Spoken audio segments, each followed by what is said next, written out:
सभी वीएलई भाइयों को मेरा नमस्कार। मैं Ajay Choubey, CEC state office Lucknow से। आज की मुलाकात श्रृंखला अंतर्गत आज हम लोग बात करने जा रहे हैं पीएम विश्वकर्मा के बारे में। जैसा कि आप लोगों को संभवतः पहले से ज्ञान हो कि पीएम विश्वकर्मा शुरुआत में पायलट स्तर पे, प्राथमिक तौर पे मात्र 9 जनपदों में ही उत्तर प्रदेश में चल रहा था। उत्तर प्रदेश समेत बाकी देश के विभिन्न राज्यों में कुल मिलाकर के 254 जनपदों में ही चल रहा था, जिसमें उत्तर प्रदेश में केवल 9 जनपदों में चल रहा था। अभी इस वीसी के माध्यम से, इस फेसबुक लाइव के माध्यम से आप सभी को सूचित करना है कि ये उत्तर प्रदेश के समस्त जनपदों में ये कार्यक्रम पूरी तरह से लाइव हो चुका है। और इस कार्यक्रम में विशेष जानकारी के देने के लिए, चूंकि जबकि हर पंचायतों में, प्रदेश के हर जनपदों में ये पूरी तरह से स्टार्ट हो चुका है कार्यक्रम, तो इस कार्यक्रम में अब हर बीएलई प्रतिभाग कर सकते हैं, आवेदन कर सकते हैं। आवेदन का तरीका क्या होगा, बेनिफिशियरी कौन होगा, बेनिफिशियरी को कौन कौन सी सर्विसेज के लिए कौन कौन से दस्तावेज लेने होंगे और इसकी पूरी प्रक्रिया क्या होगी। तो इस व्यवस्था के लिए आज हमारे साथ हमारे सहकर्मी हैं जो सीएससी राज्य मुख्यालय के प्रवीण राय जी, जो हमारे साथ इस कार्यक्रम में ये पीएम विश्वकर्मा कार्यक्रम को कोऑर्डिनेट कर रहे हैं सरकार के साथ में। तो आज हम लोग इसकी शुरुआत करें, उससे पहले हम चाहेंगे कि एक वीडियो क्लिप के माध्यम से आप लोगों को थोड़ी सी इसकी ब्रीफ नोट कर दें, फिर उसके बाद हम लोग प्रॉपर इस कार्यक्रम में आगे की तरफ बढ़ते हैं।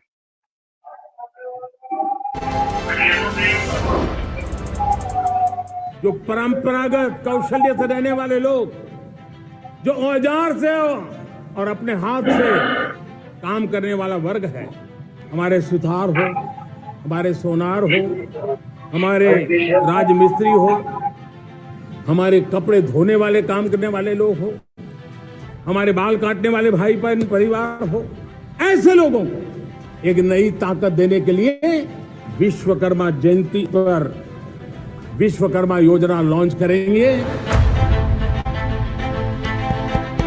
अनादिकाल से जिन्होंने अपनी प्रतिभा और परिश्रम से भारत के कण कण को जोड़ा, अपने हाथों के हुनर से सदियों पुरानी परंपराओं को संजोया, ऐसे शिल्पकारों और कारीगरों के उत्थान हेतु माननीय प्रधानमंत्री श्री नरेंद्र मोदी जी के विजन एवं मार्गदर्शन से भारत सरकार ने उठाया एक ऐतिहासिक कदम, पीएम विश्वकर्मा, जिससे हमारे देश के करोड़ों शिल्पकारों, दस्तकारों और कारीगरों के हाथ और भी मजबूत होंगे।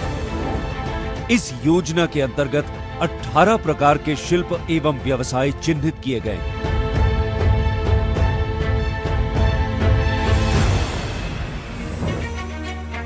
पीएम विश्वकर्मा अपने हाथों और औजारों के बल पर कार्य करने वाले विश्वकर्मा मित्रों को आत्मनिर्भर बनाने और उन्हें विकास की मुख्य धारा के प्रवाह के साथ जोड़ने के लिए कम ब्याज पर आसान ऋण, कौशल वर्धन,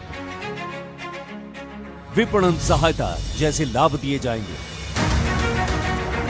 शिल्पकार एवं कारीगर मित्र अपने मोबाइल नंबर और आधार कार्ड द्वारा अपने नजदीकी कॉमन सेवा केंद्र यानी सीएससी द्वारा पंजीकरण के लिए आवेदन कर सकते हैं, जो कि आसान और बिल्कुल मुफ्त है।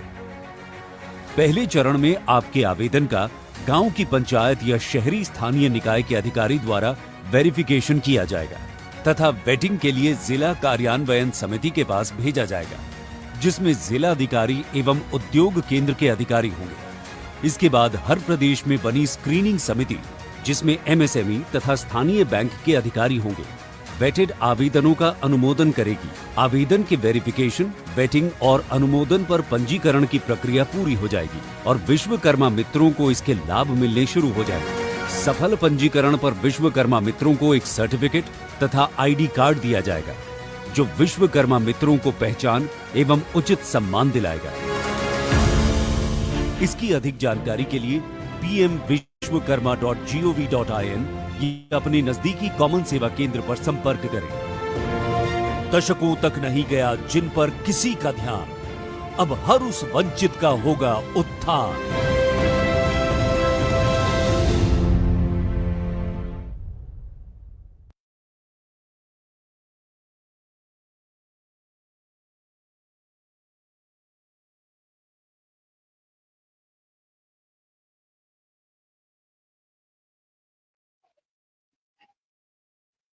जैसा कि आपने देखा कि वीडियो में इस परियोजना के बारे में छोटी सी क्लिप के माध्यम से पूरी जानकारी दी गई है।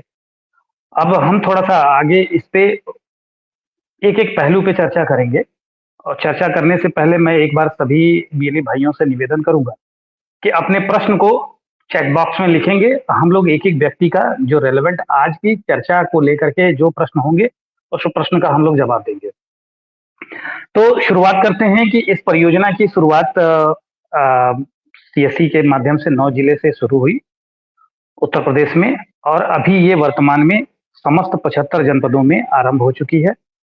इसमें अलग अलग कई संस्थान काम कर रहे हैं। काम करने का मतलब भारत सरकार का जो एमएसएमई विभाग है, भारत सरकार से संबंधित आपका सीएससी विभाग है, और उसके अलावा विभिन्न बैंक, सरकार की जो बैंकिंग व्यवस्था है वो।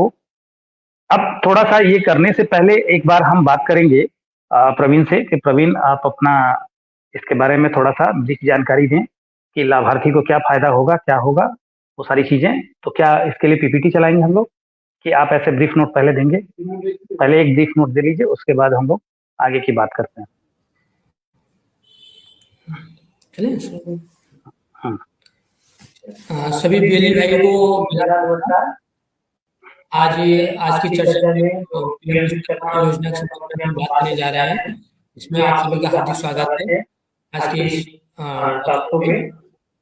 जैसा कि आप लोग जानते हैं कि माननीय प्रधानमंत्री जी का ये काफी उनके जन्मदिन पे 17 सितंबर को इस योजना का शुभारंभ किया गया और काफी महत्वपूर्ण योजना है प्रधानमंत्री के लिए पीएम विश्वकर्मा। जैसा कि नाम से ही आप लोग लग रहा होगा विश्वकर्मा, मतलब वो सभी योजनाएं जो अपने लोगों को या जैसे धरती को बनाती हैं समाज को, उस सभी योजनाओं का पालन करने के लिए। तो इसमें जो भी हमारे कलाकार हैं, अलग तरीके के कलाकारों को आच्छादित करने के लिए इसका शुभारंभ किया गया। जैसे हम लोग ग्रामीण क्षेत्र में हम लोग जानते हैं इसमें मूर्ति है, बढ़ई है, व्यवहार है, सुनार है, तमाम जो भी है ये सभी जो कलाकार हैं वो इस योजना के पात्र हैं। वो अगर इस फील्ड में काम कर रहे हैं तो वो अपना रजिस्ट्रेशन इस योजना के लिए करा सकते हैं। पहले क्राइटेरिया है, पहला इसका पात्रता है। दूसरा है कि जो भी कलाकार होगा वो 18 साल से ऊपर की आयु होनी चाहिए। इसकी दूसरी क्राइटेरिया है इस योजना के लिए अपने आप को रजिस्टर करने के लिए। तीसरा है कि जो भी आपका प्रधानमंत्री मुद्रा लोन है या कोई सरकारी योजना है उसमें 5 साल तक मतलब 5 साल से कोई लाभ नहीं लिया। ये भी हमको ध्यान रखना है कि वही कलाकार इसमें मतलब लाभान्वित हो सकता है जो पिछले 5 सालों से किसी भारत सरकार की योजना से लाभान्वित हुआ, उसी को इसमें पात्रता है। और चौथा है कि परिवार से एक ही सदस्य का पंजीकरण होगा। मान लीजिए कि मेरे परिवार में 4 लोग काम कर रहे हैं, तो 4 में से किसी एक को मुझे मिलेगा या मेरी पत्नी को मिलेगा या मेरे बच्चे को मिलेगा, किसी एक को ही लाभान्वित किया जा सकता है। ठीक, अब सबसे महत्वपूर्ण है अभी जैसे हमारे आदेश सर ने भी बता दिया आप लोगों को कि शुरुआत में इस योजना का मतलब 17 सितंबर को पायलट प्रोजेक्ट के रूप में अपने उत्तर प्रदेश में केवल 9 जनपद के में शुरू किया गया था, लेकिन अभी लगभग 15 दिन पहले 1 महीना लगभग हो गया।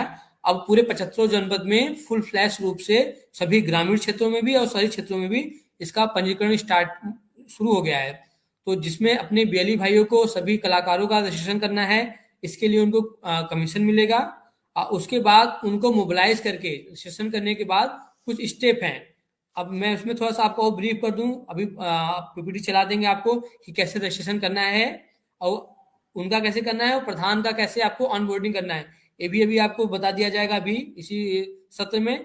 अब इसमें थोड़ा सा आप लोग ध्यान रखिए कि इसमें कौन कौन से स्टेक होल्डर हैं। जैसे कि आपका सीएससी जो भारत सरकार के डिपार्टमेंट है एमएसएमई के साथ सीएससी का एक टाई अप हुआ है, जिसमें सीएससी आर्टिजियन का सभी कलाकारों का सभी ग्रामीण क्षेत्रों में शहरी क्षेत्रों में का पंजीकरण कराने का काम सीएससी का है और सीएससी अपने बीएलई भाइयों के माध्यम से पंजीकरण कराएगा, जिसके लिए बीएलई भाइयों को सरकार की तरफ से उनको कोई भी शुल्क नहीं है।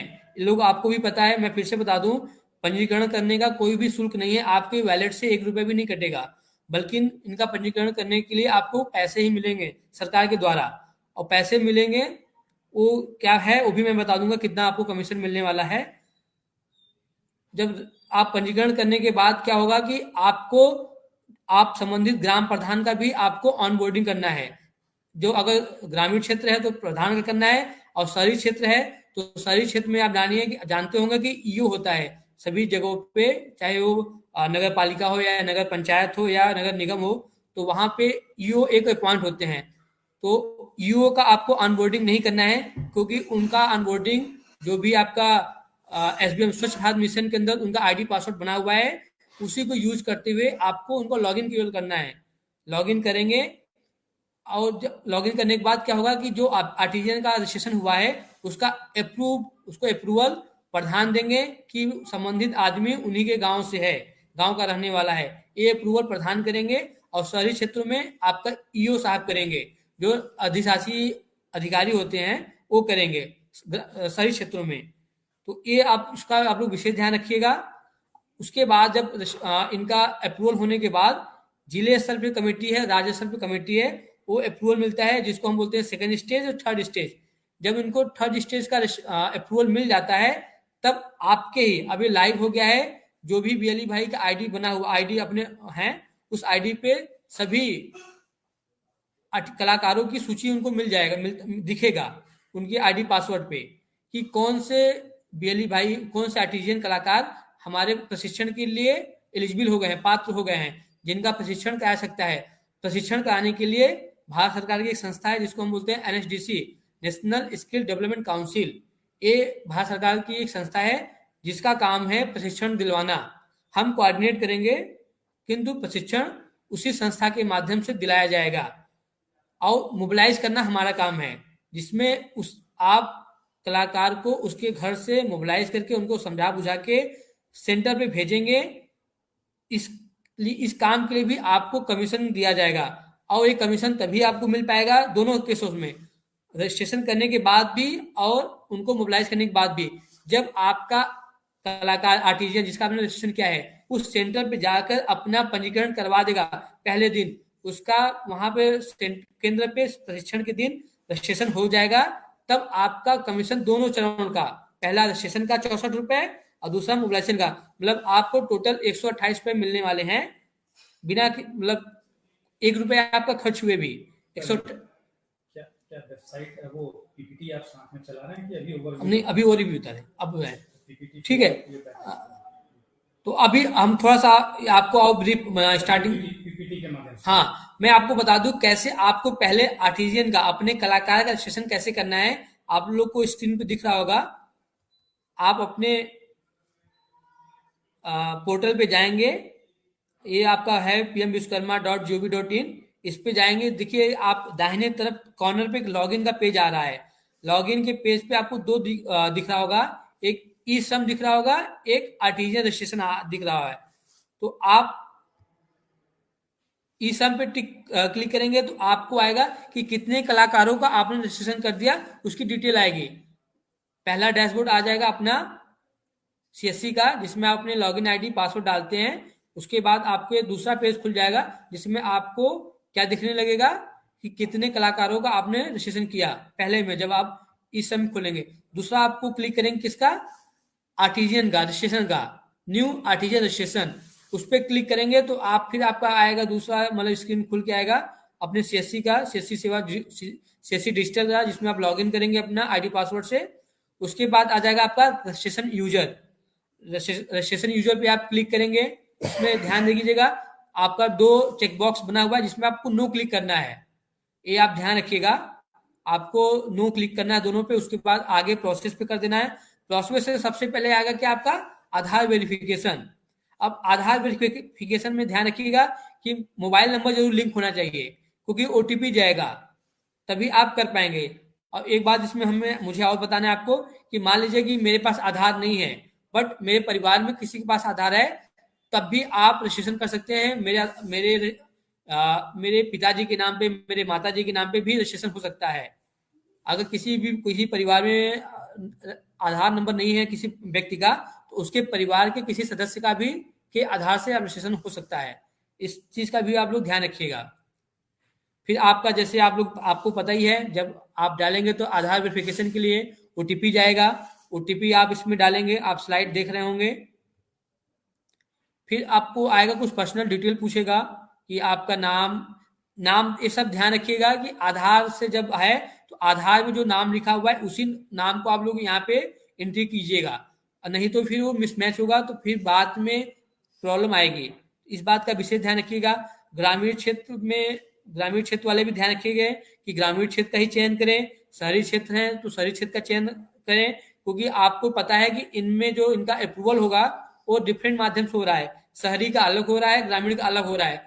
तो ये सावधानी आप लोग जरूर रखिएगा कि गलती से भी शहरी का ग्रामीण मत कीजिएगा, ग्रामीण का शहरी मत कर दीजिएगा।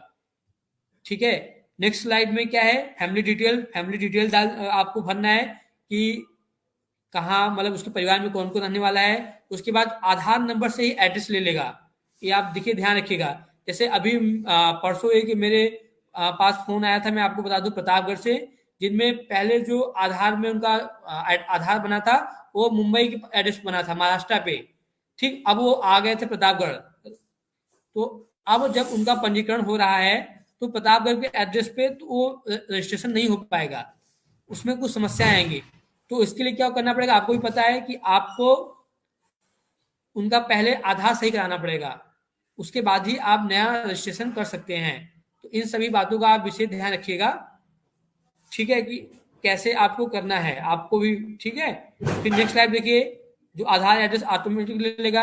आप अपना करंट एड्रेस भी डाल सकते हैं, लेकिन करंट एड्रेस भी वही डालेंगे जहां पे जो आधार में है, क्योंकि आपको प्रधान या आपका जो ईओस है वो आपको अप्रूवल करने हैं। तो जब मुझे कोई जानता होगा तभी तो मुझे कर पाएगा ना कि मैं आपको पहचानता हूं। तो इसलिए इन सब बातों का विशेष ध्यान रखिएगा। फिर आपका है थोड़ा मैं आज की प्रोफेशनल डिटेल में है कि वो क्या काम कर रहा है, उसका भी आपको चयन करना है कि वो क्या काम कर रहा है, इसको आप ध्यान रखिएगा, किस ट्रेड में काम कर रहा है, इन सब चीजों का ध्यान रखिएगा, उसको फिल करना है। फिर अब उसके बैंक खाते का डिटेल भरना है कि उसका बैंक अकाउंट नंबर क्या है, आईएफएससी कोड क्या है, ब्रांच कहाँ है, इस सब चीजों का। फिर क्रेडिट सपोर्ट कि उसको कितना क्रेडिट चाहिए अपने बिजनेस व्यवसाय को शुरू करने के लिए, वो टेम्पोररी रूप पे आप उसको भर दीजिएगा। स्टार्टिंग में उसको मैक्सिमम 1 लाख रुपए का है, उसमें ऑप्शन है, तो उसको आप डाल दीजिएगा ट्रेंच 1, वो आपको क्लिक कर देना है, उसको फिल कर देना है जो भी सूचनाएं हैं। ये आपको डिटेल आएगा किस काम के लिए चाह रहा है, ये भी आपको डिटेल भर देना है, उस आर्टिजन से पूछ के कि इससे आप क्या करोगे, आपका क्या काम है। फिर आपको ऑप्शन आ रहा है डिजिटल इंफॉर्मेशन डिटेल का कि आप लोग वो डिजिटल से मतलब डिजिटली उसका कोई यूपीआई है कि नहीं है, इंस्टॉल है कि नहीं है, आरटीजीएस का मतलब आपका रुपए यूज करता है नहीं करता है, गूगल पे यूज करता है नहीं, पेटीएम यूज करता है नहीं करता है, ये आपको यस या नो करना है। अगर करता होगा तो यस कर दीजिएगा, नहीं करता तो आप नो आप करके आगे बढ़ जाएंगे। फिर आपका ये इसके बारे में है कि टूल किट के बारे में, जो स्किल ट्रेडिंग के बारे में, ये आपको यस कर देना है, क्योंकि उस टूल किट आपका वो ट्रेनिंग सेंटर पे गया है तो वहीं मिलेगा, और नहीं तो उसको जो ट्रेनिंग के बाद जो भी 5-7 दिन के बाद उसके खाते में डीबीटी कर दिया जाएगा, पैसे उसको मिल जाएंगे। अगर वहां पे ट्रेनिंग सेंटर पैसे नहीं मिलते तो टूल किट नहीं मिलते तो जो भी अमाउंट है उसके खाते में डायरेक्ट ट्रांसफर कर दिए जाएंगे सरकार के द्वारा। ये आप पूरा प्रोसेस करेंगे, एक लास्ट आएगा डिक्लेरेशन, जिसमें आप क्लिक करके ओके करेंगे और फिर आपका ये एप्लीकेशन सबमिट हो जाएगा। ये जरूर ध्यान रखिएगा कि एप्लीकेशन नंबर आप मोबाइल में आएगा, साथ साथ आप लोग भी इसको नोट कर लीजिएंगे, ये सावधानी रखिएगा। कभी कभी क्या होता है मैसेज नहीं आता, तो आप लोग से यही निवेदन है कि जो रजिस्ट्रेशन आप करें तो उसका एप्लीकेशन नंबर जरूर कर ले। इतना ही है, बहुत साधारण है, कोई कठिनाई नहीं है, बहुत आसानी तरीके से आप लोग रजिस्ट्रेशन कर लेंगे सभी आर्टिजनल कलाकारों का। इतना करने पे आपको आपका 64 रुपए लगभग फिक्स हो जाएगा। लेकिन ये तभी मिलेगा जब कलाकार ट्रेनिंग करने के लिए जाएगा, ये आप जरूर ध्यान रखिएगा। कोई भी वीएलई भाई ये नहीं कहेगा कि मैंने तो रजिस्ट्रेशन कर दिया तो मुझे पैसे मिले। सरकार ने इसलिए रखा है, ये तो मान लीजिए कि इसके लिए आपको पैसा दे रहा है, लेकिन पैसा तभी देगा जब वो आर्टिजियन ट्रेनिंग लेने के लिए उस संस्था में जाएगा, तब आपके पैसे आपको मिलेंगे, अन्यथा पैसे नहीं मिलेंगे। इस बात का आप विशेष ध्यान रखिएगा। इस इतना करने से आपको पैसे आपके पक गए, लेकिन फाइनली तभी आपको आपके खाते में मिलेंगे, आपको जब वो प्रशिक्षण लेने जाएगा तब आपको 64 और आप जो आप भेज रहे हैं उसको 64 उसके, तो टोटल आपको 128 रुपये मिलने वाले हैं इस काम के लिए। ठीक है, तो ये मुझे इतना आपको बताना है। और आपको ये भी थोड़ा सा ब्रीफ कर देना कि ट्रेनिंग में जो कलाकार जाने वाले हैं उनके लिए सरकार ने क्या क्या सुविधाएं कर रखा है। इसके लिए ये ध्यान रखिए कि प्रशिक्षण जो भी है जिस भी ट्रेड में कराने हैं 5 से 7 दिन का कोर्स है, वो आवासीय भी हो सकता है, गैर आवासीय भी हो सकता है। अगर आवासीय होगा तो रहने खाने की व्यवस्था उस संस्था की होगी जहां पर उनका ट्रेनिंग दिया जा रहा है, और प्रतिदिन 500 रुपए भी उस कलाकार को मिलेगा वहां पे रहने के लिए। अगर आवासीय नहीं होगा, गैर आवासीय होगा, तो आने जाने का किराया उनको प्रतिदिन के हिसाब से वो दिया जाएगा। लगभग 125 रुपए है जो उस कलाकार को आने जाने का और खाने का, मतलब नाश्ते का उसको दिया जाएगा केंद्र द्वारा जहां पर उनको ट्रेनिंग दिया जा रहा है, 125 रुपए। तो ये आप इन सब बातों का विशेष ध्यान रखिए। और सीडीबी के द्वारा, सीडीबी बैंक है जो पार्टनर है, बैंकिंग पार्टनर यहाँ पे, उसके द्वारा जो भी लोन लिया जाएगा, किस बैंक के द्वारा लिया जाएगा, ये सीडीबी तय करेगा कि इस कलाकार को उसके आने वाले आसपास के किस बैंक से उसको लोन दिलाया जाए। इसके लिए हमारा जो पार्टनर है सरकार की तरफ से वो सीडीबी है। ठीक है, अभी अब हम लोग काफी चर्चाएं हो गई। अब मैं सर से कहूंगा कि जो भी आप लोगों का जो क्वेरी है, जो क्वेश्चन है, इस पे हम लोग बात कर लिया जाए। चैट बॉक्स में जो भी आपका प्रश्न है होगा उसका हम लोग आपका समाधान देंगे, क्या क्या आपकी क्वेरी है। ठीक है सर?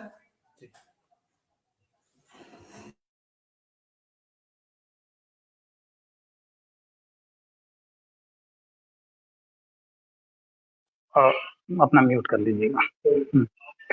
प्रवीण, अब जो भी आपने जानकारी दिया, काफी जानकारी चूंकि ये काम करने से होगा, आप लोग निश्चिंत रहें, सभी के क्वेश्चन का जवाब दिया जाएगा जो चैट बॉक्स में लिखा गया है। ओवरऑल एक बार मैं रिवाइज करता हूं जो मेरे पास सामान्य ज्ञान है पूरी चीजों का, जो मैं समझ पाया अभी प्रवीण के बताने से, कि भारत सरकार ने जो एक विशेष कैटेगरी के जो कलाकार हैं, जो कि पारंपरिक, जिसके यहाँ पारंपरिक से अभिप्राय है कि परिवार के आधार पर, जैसे सपोज करिए कि मिट्टी का काम करने वाला एक कोई परिवार है और उसमें पीढ़ी दर पीढ़ी जिस काम को उस परिवार में किया जा रहा है, और कलाकार से अभिप्राय, आर्टिजन से अभिप्राय इनका यही था कि जो पारंपरिक परिवार और हाथ से काम करने वाले हों। I am right Praveen? हाँ, जो हाथों से अपनी कुशल कारीगर, अपनी कारीगरी के आधार पर काम करने जरा म्यूट कर लीजिए, जो लोग काम करने वाले हैं, ऐसे लोगों को डिफाइन करना।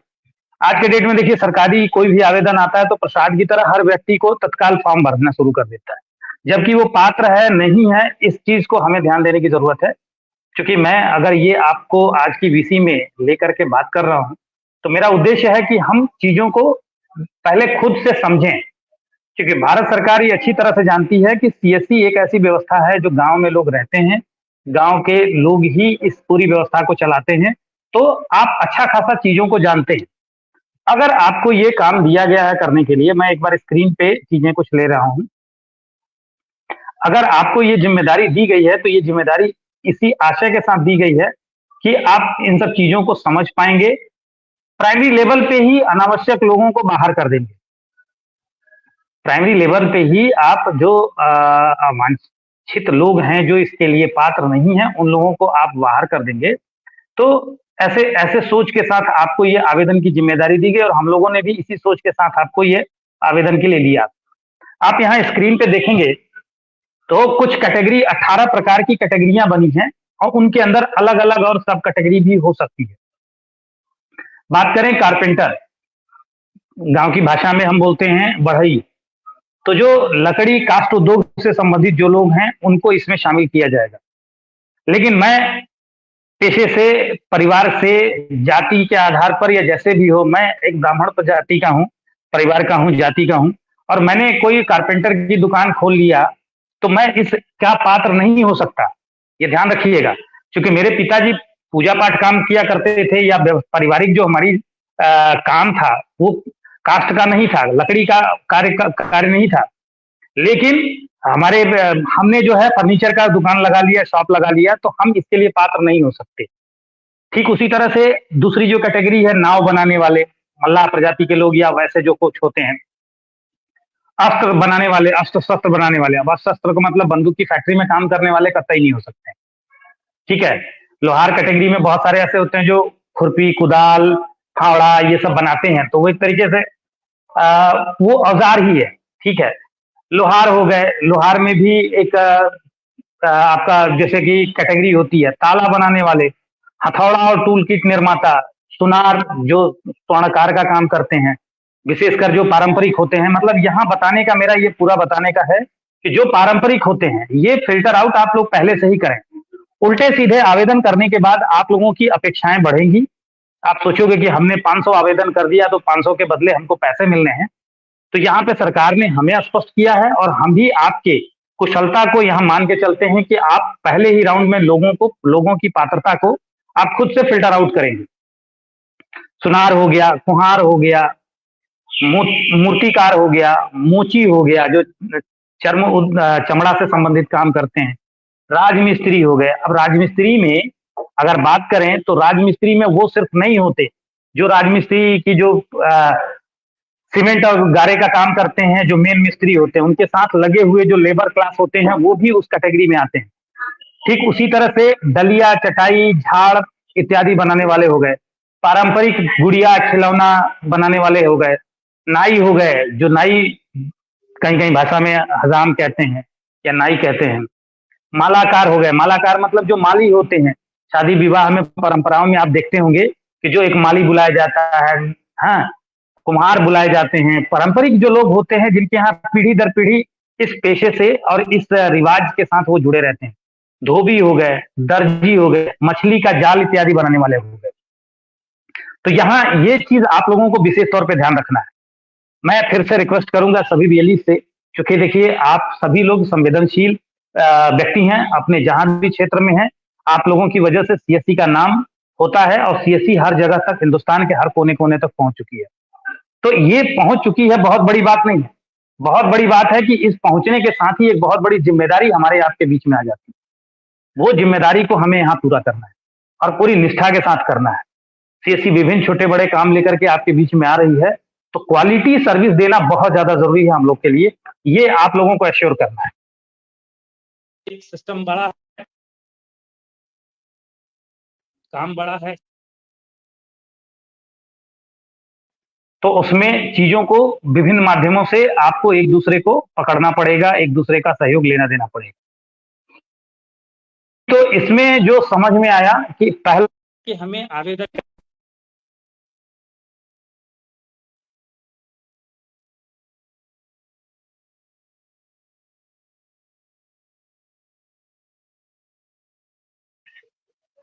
और दूसरी चीज कि आपको यहाँ पे एक विशेष ध्यान रखना होगा कि जो हम लोगों को ये काम करना है, प्राथमिक तौर पे जो बेनिफिशियरी हैं उनकी पहचान करना, उनको प्रमोट करना, उनको मोबिलाइज करना, ये सारी चीजें हमारी जिम्मेदारी में आता है। अगर किसी को सामाजिक कार्य से हम जोड़ने जा रहे हैं, लाभ दिलाने जा रहे हैं, तो हमें सिर्फ आवेदन करना हमारी जिम्मेदारी का हिस्सा नहीं होना चाहिए, क्योंकि वो आपके आसपास का व्यक्ति है। ठीक है, वो आपके परिवार से, आपके समाज से जुड़ा हुआ व्यक्ति है। अगर उसमें इंपावरमेंट होती है तो निश्चित ही उसका लाभ व्यक्तिगत तौर पे, पारिवारिक तौर पे और सामाजिक तौर पे आप ही लोगों को होना है। तो आप लोग कृपया ऐसे लोगों को शुरू में ही स्पष्ट कर दें कि आप पात्र हैं, नहीं पात्र हैं।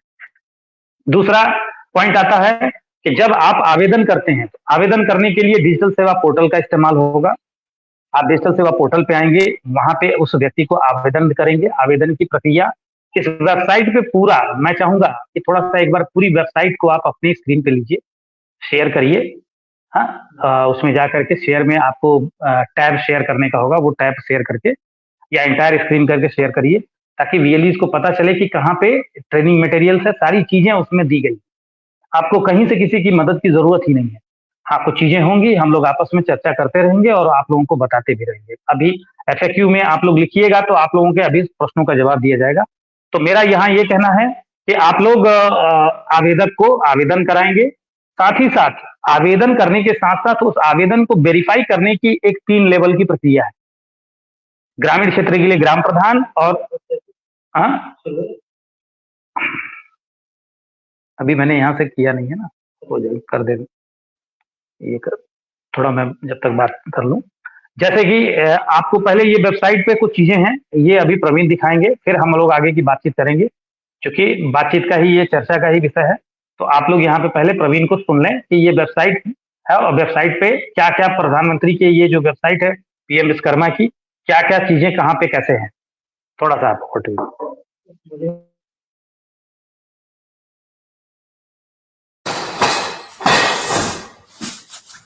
हाँ बिली भाई, थोड़ा सा स्क्रीन पे ध्यान देंगे। ये हम लोग जाएंगे किस पे, पीएम विश्वकर्मा की वेबसाइट पे हम लोग सीधे जाएंगे। वहां पे जाने के बाद देखेंगे कि दाहिने तरफ कॉर्नर में वही लॉगिन आ रहा है, लॉगिन पे हम लोग क्लिक करेंगे। उसके बाद आ रहा है एप्लीकेंट बेनिफिशियरी लॉगिन।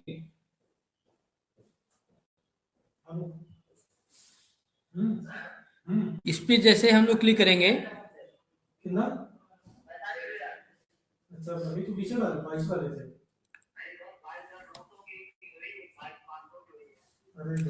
ये आपके उस पे आ जाएगा। नहीं तो आप इसके जाने के बजाय आप अपने जो आपका डिजिटल सेवा है उस पे लॉगिन करने के बाद वहां पे सीधे आप लोग वही सीधे एक्सेस कर सकते हैं पीएम विश्वकर्मा डाल के। ठीक है, आओ ये यही साइट है, इससे आपको सीधे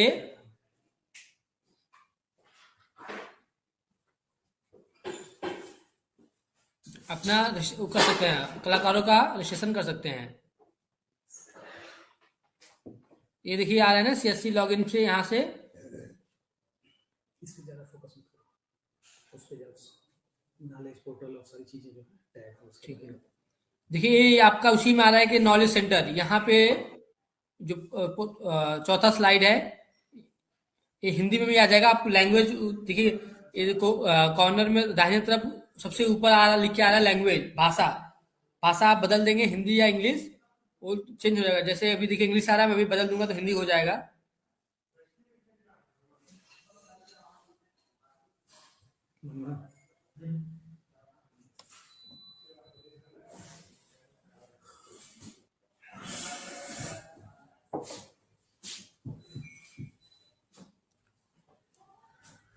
देखिए नॉलेज सेंटर आ रहा है, यहाँ पे लैंग्वेज। अब मैं देखिए यहाँ से इसको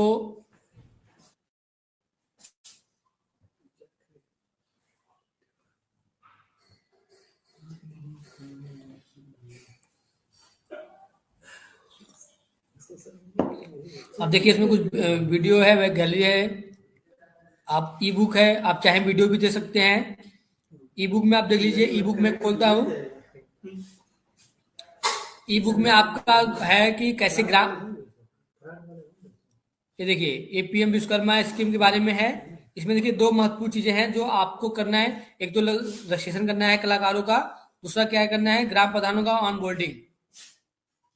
ठीक है, तो वो डेटा आपको यहाँ पे मिल जाएगा, यहाँ से कि क्या क्या सावधानी आपको बरतना है, कैसे करना है, तो जिससे आपको कोई असुविधा नहीं होगी और आप आसानी से फिर रजिस्ट्रेशन कर सकते हैं।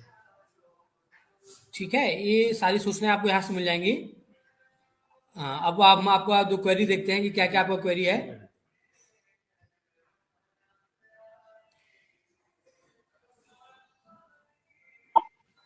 प्रवीण बहुत बहुत धन्यवाद। आगे सेशन में हम बढ़ते हैं। मेरी वॉइस मिल रही है क्या? हाँ, तो आगे सेशन में हम बढ़ते हैं यहाँ ये बताने के लिए कि जैसा कि बताया अभी प्रवीण जी ने कि हम अपने पीएम सीएससी के डिजिटल सेवा पोर्टल से रूट होकर के चले जाते हैं हम सीधे पीएम विश्वकर्मा की वेबसाइट पे। और पीएम विश्वकर्मा की वेबसाइट पे आपसे संबंधित हर प्रकार की क्वेरी और जवाब पड़े हुए हैं। तो जैसा कि इसमें बताया कि वेबसाइट पे आप सभी बीएलईज को दो प्रकार की जिम्मेदारी दी गई है। एक जिम्मेदारी है आपको कि बच्चों को यानी कि बेनिफिशियरी को, लाभार्थी को पंजीकृत करना, और दूसरी जिम्मेदारी है साथ ही साथ, चूंकि मैंने बताया कि 3 स्तर पे इसमें उस आवेदन की जांच प्रक्रिया होती है। प्रथम लेवल है आपका प्रधान और शहरी क्षेत्र के लिए आपका सेकंड ईओ।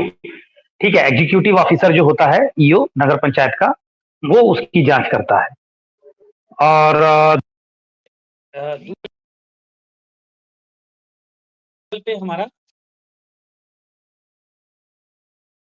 जिले पे जिलाधिकारी की अध्यक्षता में जो कमेटी बनी होती है, उस कमेटी के माध्यम से उसको किया जाता है। और तृतीय स्तर पे राज्य स्तरीय कमेटी इसको फाइनल जांच करती है।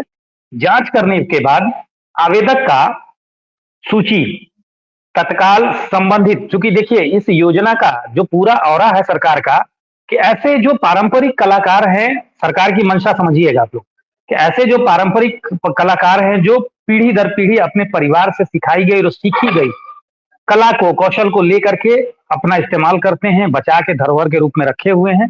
साथ ही साथ उस कला को वो लोग अपने रोजगार और जीविकोपार्जन में उपयोग करते हैं। सरकार की सोच थी कि ऐसे लोगों को क्लासिफाइड किया जाए, आप सभी बीएलई के माध्यम से उनको एकत्र किया जाए, सूचना संग्रहित की जाए और उनको उनके क्षेत्र में, उनके कला के क्षेत्र में एक स्पेशलिस्ट ट्रेनिंग दे करके 2 दिन, 3 दिन, 4 दिन, 5 दिन की ट्रेनिंग दे करके, वो ट्रेनिंग आपकी आवासीय हो सकती है, गैर आवासीय हो सकती है।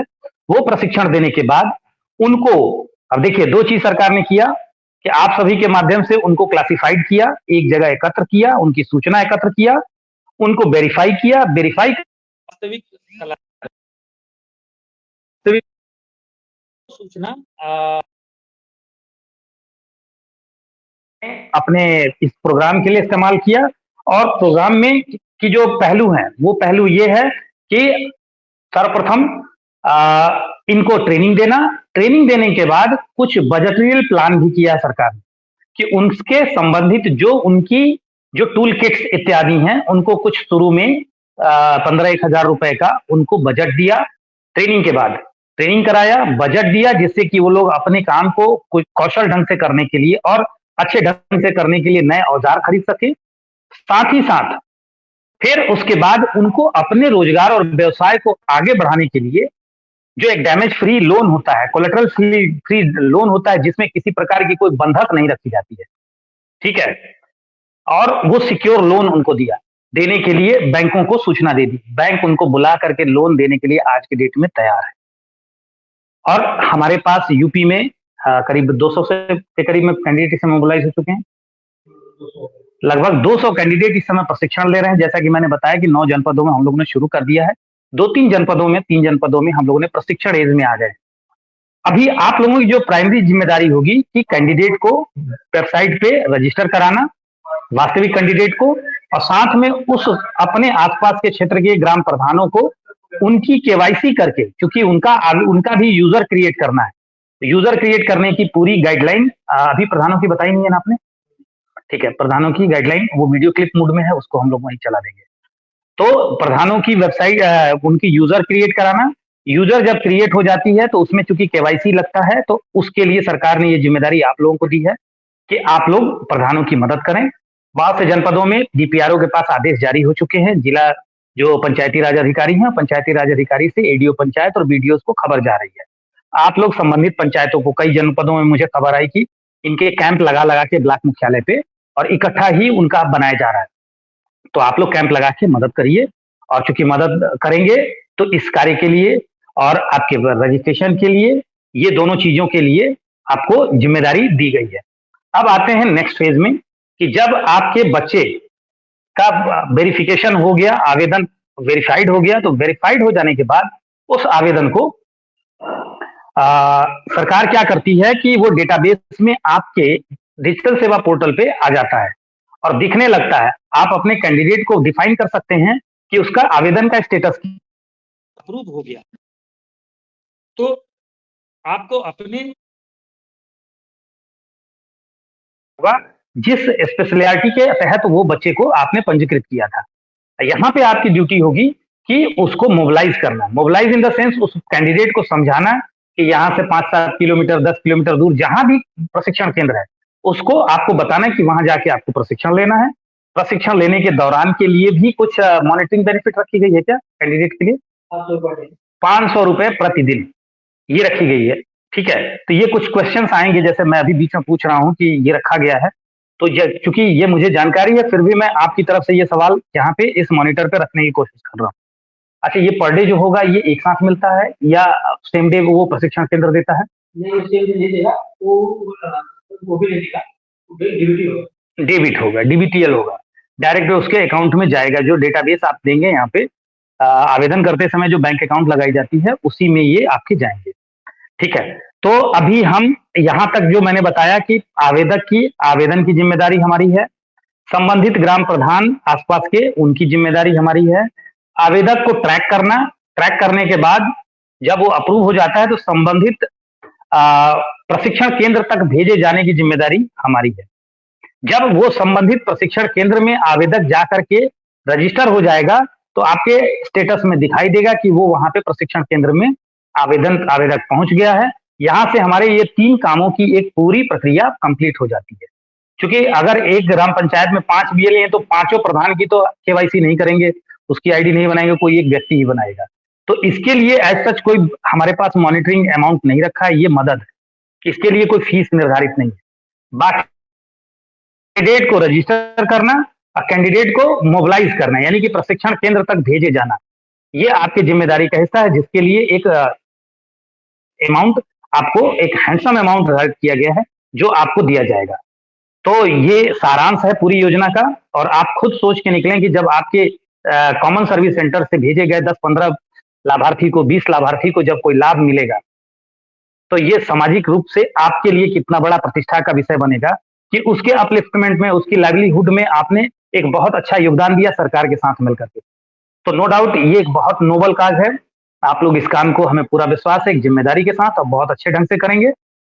रही सवाल सीएससी की, तो सीएससी के माध्यम से हम लोग, चूंकि मैंने पहले ही बताया कि हमारा परिवार थोड़ा बड़ा है, तो ऐसी कंडीशन में आप लोगों को ठीक उसी तरह से एक एफर्ट तो करने ही होंगे। हम भी करते हैं, हम लोग अपने स्तर से करते रहते हैं और आपको भी करना होगा। और इस तरीके के कार्यक्रम और जिले स्तर पे भी अभी वर्कशॉप हम कराने की तरफ अग्रसर है। बहुत जल्दी ही जिले स्तर पे भी कार्यक्रम हम कराएंगे जिसमें आप लोगों को जिले पे भी एक प्रशिक्षण मिलेगा। और धीरे धीरे मैं तो समझता हूं कि बहुत से मामलों में आप लोग हम लोगों से ज्यादा जानते हैं, क्योंकि आप काम करते हैं, ग्राउंड में हैं। तो निश्चित ही एक बीएलई अगर अच्छा जानता है तो अपने क्षेत्र में, अपने आसपास के बीएलईज को आप लोग खुद मदद करें एक दूसरे की। और यही हमें बड़ी सबसे खूबसूरत लगती है। कई सारे ग्रुपों में मैंने अपने बीएलईज भाइयों को देखा है एक दूसरे की मदद करते हुए। एक सवाल अगर किसी बीएलई भाई ने कहा तो हमारे डिस्ट्रिक्ट मैनेजर और हम लोगों के जवाब देने से पहले हमारे बीएलई भाई तत्काल उसका जवाब दे देते हैं और पॉजिटिव जवाब देते हैं। ऐसा ही होना चाहिए। अगर सीएससी आज जिस भी हालात में है तो ये सबके जिम्मेदार सर्वोपरि आप ही लोग हैं। तो चलिए अब हम थोड़ा सा प्रधानों की एक प्रेजेंटेशन देख लेते हैं।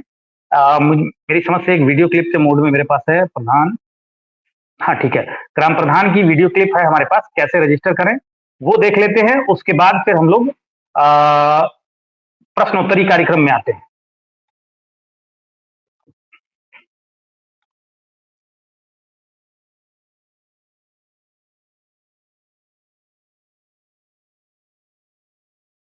विश्वकर्मा वेबसाइट पर शामिल करने की प्रक्रिया।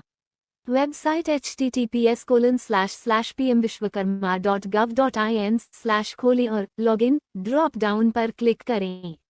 लॉगिन ड्रॉप डाउन मेनू से ग्राम पंचायत प्रधान पंजीकृत करें विकल्प चुनें। अपने सीएससी उपयोगकर्ता नाम और पासवर्ड का उपयोग करके लॉगिन करें। आप जिस राज्य, जिला, ब्लॉक और ग्राम पंचायत से संबंधित हैं उसका चयन करें और सबमिट बटन पर क्लिक करें। ग्राम प्रधान आधार से लिंक किया गया मोबाइल नंबर और आधार नंबर दर्ज करें। नियम और शर्तों पर टिक लगाएं और जारी रखें बटन पर क्लिक करें। आधार सत्यापन के लिए आधार से जुड़े मोबाइल नंबर पर प्राप्त 6 अंकों का ओटीपी दर्ज करें। यहाँ हम ग्राम प्रधान आधार नाम का मिलान ही ग्राम स्वराज पोर्टल में संग्रहित ग्राम प्रधान नाम से करेंगे। नाम मेल खाने पर ही उपयोगकर्ता पीएम विश्वकर्मा पोर्टल पर ग्राम प्रधान के रूप में पंजीकरण के लिए पात्र होगा। फिर बायोमेट्रिक का उपयोग करके आधार प्रमाणीकरण करें। बायोमेट्रिक का उपयोग करके प्रमाणीकरण के लिए बायोमेट्रिक सत्यापित करें बटन पर क्लिक करें और सीएससी की मदद से बायोमेट्रिक प्रमाणीकरण करें। यूजर आईडी स्वचालित रूप से जेनरेट हो जाएगी। पासवर्ड सेट करें और दोबारा दर्ज करके इसकी पुष्टि करें। अपना यूजर आईडी और पासवर्ड नोट करें और सबमिट बटन पर क्लिक करें। अपनी यूजर आईडी और पासवर्ड का उपयोग करके लॉगिन करें और साइन इन बटन पर क्लिक करें। आधार से जुड़े मोबाइल नंबर पर प्राप्त OTP दर्ज करें और कारीगरों के सत्यापन के लिए सबमिट बटन पर क्लिक करें। नोट: CSCS सुनिश्चित कर सकता है कि चरण 1 सत्यापन के लिए केवल वर्तमान ग्राम प्रधान को ही PM विश्वकर्मा पोर्टल में पंजीकरण करने की अनुमति दी जा सकती है। विवरण सरकार द्वारा सत्यापित किया जाएगा। ग्राम प्रधान के रूप में गलत व्यक्तियों के पंजीकरण के मामले में आवश्यक कानूनी कार्रवाई की जाएगी। धन्यवाद।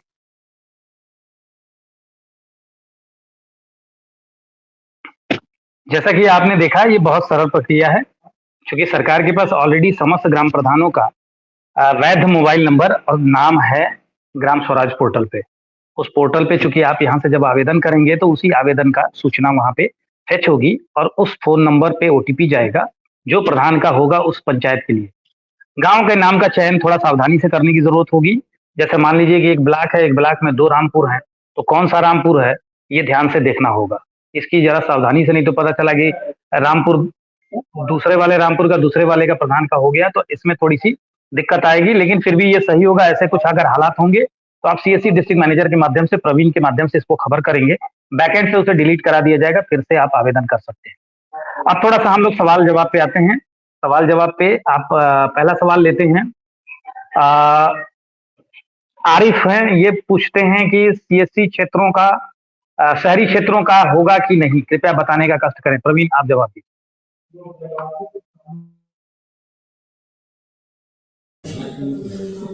हाँ, आरिफ जी को मैं बताना चाहूंगा कि अब शहरी क्षेत्रों का भी हो रहा है, तो कृपया मेरा आपके माध्यम से अपने सभी 75 जनपदों को ये बताना है कि BLE भाइयों को कि शहरी और ग्रामीण क्षेत्रों का एक साथ ही हो रहा है, पंजीकरण हो रहा है। तो इसमें आप कंफ्यूज न होइए। कृपया शहरी और ग्रामीण क्षेत्रों के सभी कलाकारों का, आर्टिजियन का जो 18 क्षेत्रों में है उनका रजिस्ट्रेशन कीजिए, तत्काल कीजिए, और ज्यादा संख्या में जितना करेंगे उतना ही आपको फायदा होने जा रहा है। तो ये मेरा सबसे आग्रह है कि सबका रजिस्ट्रेशन कीजिए। जी, नेक्स्ट। जितेंद्र भट्ट हैं आगरा से, इनका सवाल करिए। जितेंद्र जी, मैं आपका प्रश्न पढ़ रहा हूँ, कृपया आप देखिए। रजिस्ट्रेशन चालू हो गया है पिछले लगभग 1 महीने से, तो आप एक बार अपने पोर्टल पे जाके लॉगिन करके चेक कर लीजिए, रजिस्ट्रेशन हो रहा है। रजिस्ट्रेशन अब सभी देश के सभी जनपदों के लिए, सभी क्षेत्रों के लिए खुल गया है, और साथ साथ अपने प्रदेश में भी कहीं पे भी रजिस्ट्रेशन रुका नहीं है। तो कृपया आप अपने लॉगिन पे जाकर एक बार इसको चेक कर लीजिए, रजिस्ट्रेशन हो रहा है। आरिफ के इस प्रश्न का जवाब हम लोग दे चुके हैं। ट्रेनिंग सेंटर, आरिफ जी आपका पहला प्रश्न जो है उसी में दूसरा आपने जोड़ दिया है। 2 प्रश्न पूछ लिए, पहला तो हमने जवाब दे दिया है, चालू हो गया है। दूसरा कि ट्रेनिंग सेंटर आपको पता चल, आपके जो जिला प्रबंधक है वहां पे CSC के, उनके माध्यम से जो आपके कलाकार जिनका रजिस्ट्रेशन हो जाएगा, वो सूचना मिल जाएगी कब उनका ट्रेनिंग कहाँ पे है और कब होने जा रहा है। एक सूचना उनको मिल जाएगी फोन के माध्यम से।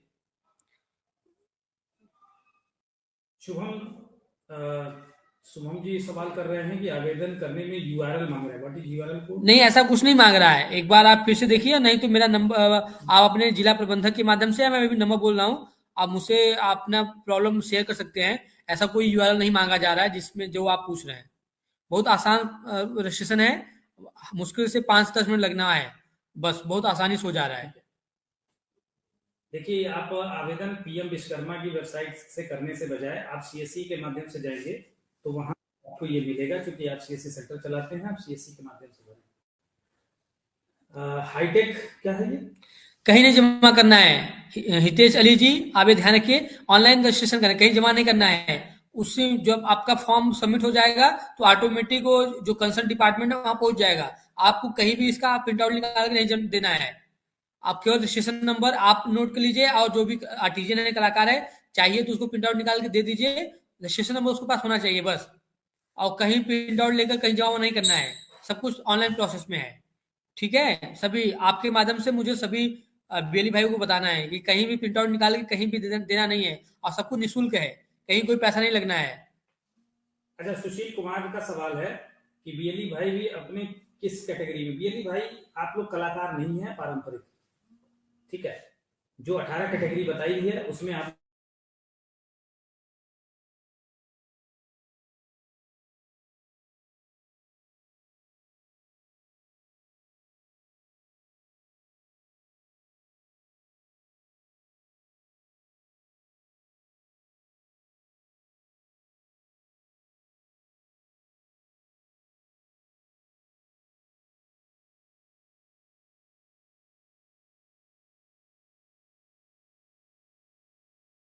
मेरा नंबर नहीं है। देखिए प्रवीण यादव जी, मुझे बताना है आपके माध्यम से, ये प्रश्न शायद और भी बेली भाइयों का होगा, तो पूरे प्रदेश के भी लोग बताना है कि जो आधार नंबर किसी का भी, प्रधान हो या आप हो या कोई भी कलाकार हो, जो लिंक हो उसी पे जाएगा।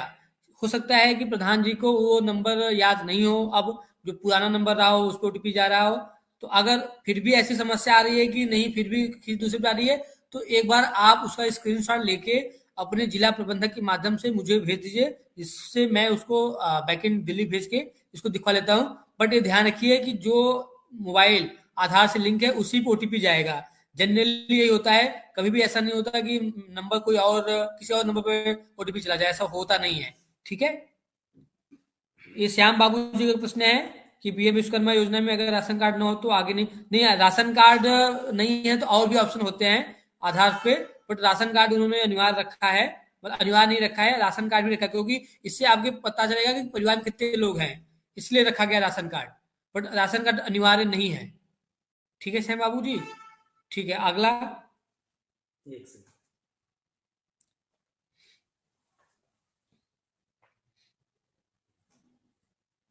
यहाँ आप लोग नीचे देख पा रहे होंगे एक मेल आईडी प्रवीण कुमार राय की मैंने यहाँ पे स्क्रॉल की है। किसी भी तरह के सलाह, सुझाव, समस्या समाधान के लिए आप इस मेल आईडी पर मेल करेंगे और अपनी बात को आप करेंगे। यहाँ से आपको जिम्मेदारी के साथ आपको मदद की जाएगी। अब अगला सवाल लेते हैं श्याम बाबू की, कि क्या जो कारीगर है वही ट्रेनिंग कर सकता है, फ्रेश नहीं कर सकता क्या? जी श्याम जी, ये अभी देखिए, जब मैं क्राइटेरिया बता रहा था तभी मैंने आपको बताया कि ये सरकार की पहली प्राथमिकता है कि वही जो जिस काम पे आप लगे हुए हैं, पहले से काम करते आ रहे हैं, उसी पे आप कर सकते हैं। कोई फ्रेश नहीं कर सकता कि वो उसको काम पे जाना है।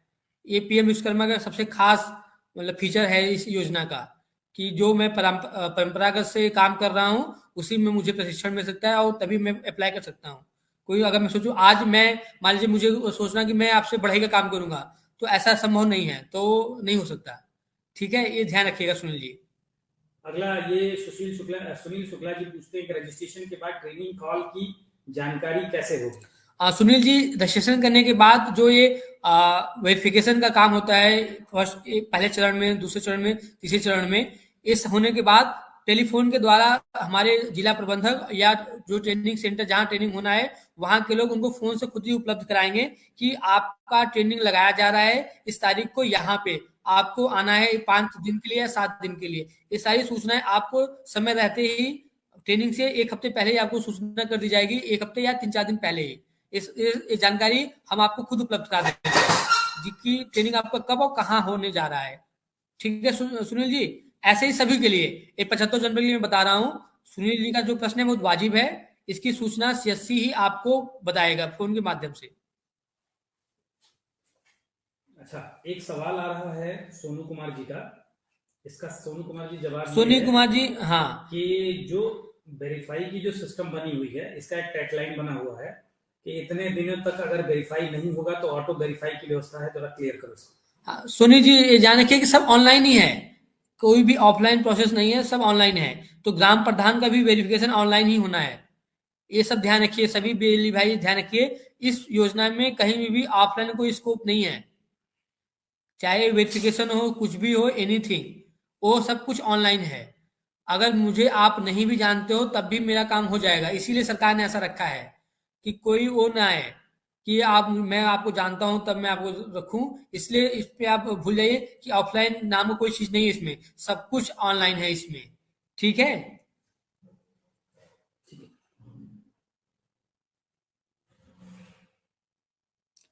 देखिए दीपक जी, अगर प्रधान आईडी बनवाने से मना कर रहा है तो आप इसकी सूचना अपने जिला प्रबंधक को दीजिए। कोई भी प्रधान मना नहीं कर सकता। प्रधान ईओ ये कंपलसरी है और भारत सरकार की महत्वपूर्ण योजना है, जिसके लिए जनपद स्तर पर जिला अधिकारी और सीडीओ साहब उसको मॉनिटरिंग कर रहे हैं। आप इसकी सूचना अपने डीएम को दे दीजिए। ऐसा कोई भी प्रधान नहीं हो सकता, पूरे जनपद में 58,160 हैं, कोई प्रधान मना करे कि मुझे नहीं करना है, ये संभव ही नहीं है, उनके द्वारा नहीं कर सकता, क्योंकि प्रेशर है, वो नहीं करेंगे तो डीपीआरओ उनसे करवाएंगे, नहीं तो सीडीओ करवाएंगे, उनको करना ही करना है, ये मान के चलिए करना ही करना है एनी हाउ। बस इतना ही, आप मत उलझिए, आप इसकी सूचना केवल दे दीजिए बस। इसमें देखिए एक चीज और ध्यान रखिए कि चूंकि आप लोग लोकल क्षेत्र के हैं, किसी प्रकार की शिकवा शिकायत के संबंध में आप लोग बिल्कुल मत पड़िएगा। ये आपकी ड्यूटी नहीं है, आपका काम है आवेदन करना। अगर आपके यहाँ कोई प्रधान आपको मना करते हैं या कुछ ऐसा होता है तो ये सब संबंधित, चूंकि ऑनलाइन व्यवस्था है, ऑनलाइन व्यवस्था में खुद ही चीजें संज्ञान में ली जाएगी। मेरे पास ये खबर है और ये खबर दैनिक आधार पर सरकार के पास जा रही है और जिला प्रशासन के पास जा रही है कि किस प्रधान ने कराया है आवेदन अपना, वो केवाईसी कराया है, अपनी आईडी एक्टिव की है, या किस प्रधान के अकाउंट में कितना आवेदन पेंडिंग है और कितने दिन से पेंडिंग है। तो ये एक तरीके से शोकाज लेटर के रूप से उस प्रधान के ऊपर हो सकती है। क्योंकि अभी शुरुआती दौर है तो ये हार्ड एंड फास्ट हम लेके नहीं चल सकते, क्योंकि सीखना सिखाना आपके लिए भी और हमारे लिए भी और प्रधान जी लोगों के लिए भी है। और इसकी संवेदनशीलता ये है कि कोई मना नहीं कर सकता, क्योंकि ये सीधे सीधे बेनिफिशियरी स्कीम से है और बेनिफिशियरी स्कीम में कोई भी व्यक्ति बाधक नहीं बन सकता। ठीक, अभी हमारे दीपक द्विवेदी जी का ही सवाल है कि मैंने 5 आवेदन किए हैं, एक भी पर रिपोर्ट नहीं लगी है, 1 महीने से अधिक आवेदन पेंडिंग हो गया। हाँ दीपक जी, मैं आपके इस प्रश्न में हमको इतना जवाब देना है कि पहले देखिए कि आपका जनपद जो 9 हमारे पायलट डिस्ट्रिक्ट थे उसमें आता है कि नहीं आता है। अगर आप जनपद लिखते तो मैं और अच्छे से आपका जवाब देता है, लेकिन फिर भी मैं आपको बता दूं, थोड़ा सा धैर्य रखिए, इस पे सभी पे आपको रिस्पांस मिल जाएगा। क्योंकि अभी शुरुआत में केवल जो पुराने 9 जिले हैं वहीं पे प्रशिक्षण का काम किया जा रहा है, तो वहीं पे ज्यादा फॉलोअप है, इसलिए आपको नहीं कोई रिप्लाई मिला होगा। अदरवाइज सबका होना है, जो भी एलिजिबल है उन सबको सूचना जाएगी और आपके ही माध्यम से। अब आपके आईडी पे दिखने, पहले क्या था, ऑनलाइन मतलब ऑफलाइन हो चल रहा था, क्योंकि स्टार्टिंग में थोड़ी सी कुछ टेक्निकल प्रॉब्लम थी। अब सारे जो भी बेली भाई जिस भी आर्टिजन का रजिस्ट्रेशन किया हुआ है उसी की आईडी से ही पता चल रहा है, इसलिए अब सारी सूचनाएं आपके माध्यम से ही जाएगा। अच्छा, ये मैं क्वेश्चन तो बहुत सारे आए हैं, लेकिन मैं इसको आखिरी अब ये क्वेश्चन का हम लोग आंसर लेंगे क्योंकि समय। हाँ दीपक जी का मैं ले लूं, बात सही है, कोई जाति नहीं है, काम से मतलब है, ये ध्यान रखिए, जो भी काम करता हो वही है। 18 कलाकारों में काम से मतलब है, किसी जाति से नहीं मतलब है, आप लोग भी ये ध्यान रखिए। बेली भाई इसका ध्यान रखिए, किसी भी जाति से नहीं मतलब है, उस काम से ही मतलब है। हमारे अजय सर ने भी ये बताया, काम से ही मतलब है, इसका आप लोग ध्यान रखिएगा। ठीक है, तो मैं चूंकि थोड़ी सी बाध्यता है समय की और हम लोग चूंकि ये आधे घंटे का प्रोग्राम हमारा 59 मिनट 5 सेकंड का हो गया है, तो मैं क्षमा चाहूंगा जिसका कुछ क्वेश्चन नहीं ले सका, और मैं इसका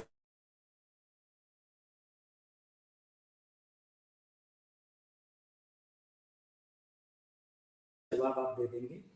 और फिर अगली मुलाकात हम लोगों की आज की मुलाकात के तहत कुछ अगले किसी कार्यक्रम के अंतर्गत होगी।